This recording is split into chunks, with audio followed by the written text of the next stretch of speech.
So I started about a year ago. In the beginning of June, I got my first StreetText listing. It was a $700,000 lakefront home. So $700,000 in this area is pretty high. It's nothing crazy, but it's a good price point.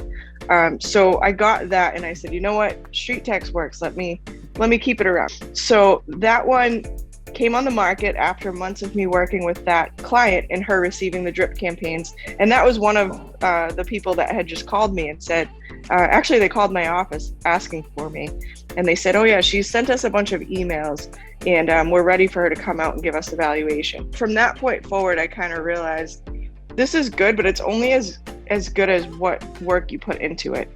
You can't just sit back and let the drips run. You've got to get involved with them and you have to be on these leads immediately.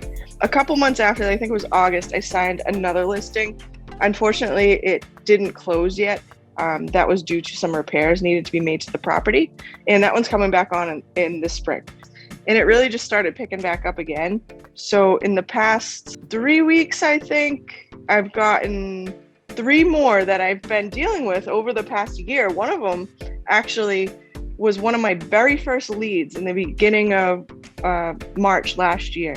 So I think my biggest thing here is if you're signing up for StreetText thinking you're going to get a listing tomorrow, it's not really how it works for me. I mean, sometimes that does happen. It has happened to me, but it takes work.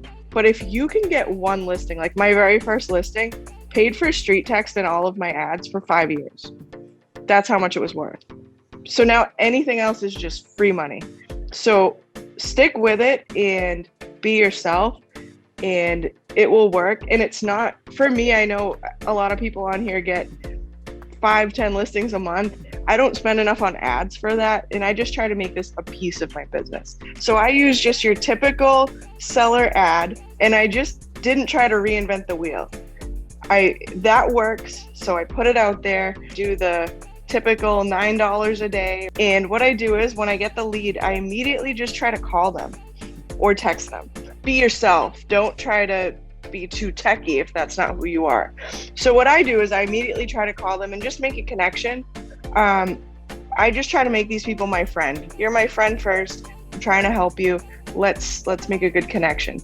And usually from there, it leads to questions and I tell them, all right, yep, I'll come out. Can I come out on this day at this time to give you a property valuation?